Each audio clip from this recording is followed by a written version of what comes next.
vous lis une citation qui est celle de Renan, qui est très intéressante. Elle se trouve dans l'examen de conscience philosophique qui a été publié dans la Revue des Deux Mondes en 1889. Il parle du Collège de France. Et c'est pour que tout le monde comprenne bien ce qu'a été cette démarche des érudits.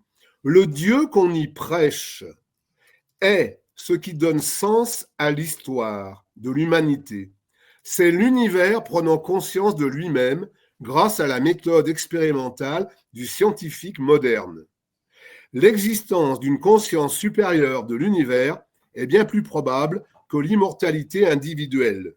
Il reste ensuite, dit-il, à déterminer la place du Collège de France dans l'émergence de cette, entre guillemets, nouvelle religion. Il en est, dit-il, une étape. Renan explique que le Collège de France n'est qu'une étape. C'est très important de comprendre ça. Ça veut dire qu'il y aura une suite. Et ça veut dire qu'il y a déjà, en quelque sorte, dans l'esprit de ces gens, une forme de calendrier. Au Moyen-Âge, dit Renan, le plus haut résultat du monde était un chœur de religieux chantant des psaumes.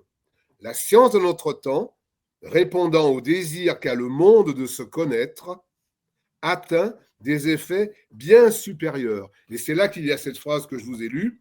Le Collège de France est fort au-dessus de la plus parfaite abbaye de l'ordre de Cîteaux. Ce qui revient à dire que les spiritualités orientales qu'ils mettent en valeur sont fort au-dessus, d'une certaine manière, du catholicisme, du christianisme qu'il vient de quitter.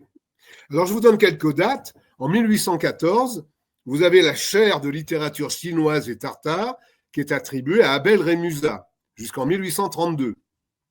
Je rappelle qu'Abel Rémusat est le fondateur, en 1822, de la Société asiatique qui sert à promouvoir les langues orientales. Promouvoir les langues orientales, c'est évidemment promouvoir les textes sacrés orientaux, que ce soit les Védas du côté de l'hindouisme ou bien tous les textes en pali, en sanskrit, qui ont été laissés, ce qu'on appelle les corbeilles, hein, qui comptent les textes de Bouddha, et ça revient à promouvoir ces religions.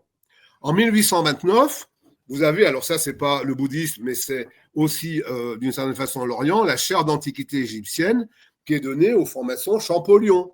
En 1832, la chaire de sanskrit à Burnouf, alors Burnouf qui publie en 1844 l'introduction à l'histoire du bouddhisme, la première, dans laquelle donc il insinue le fait que le bouddhisme serait la source de toutes les religions.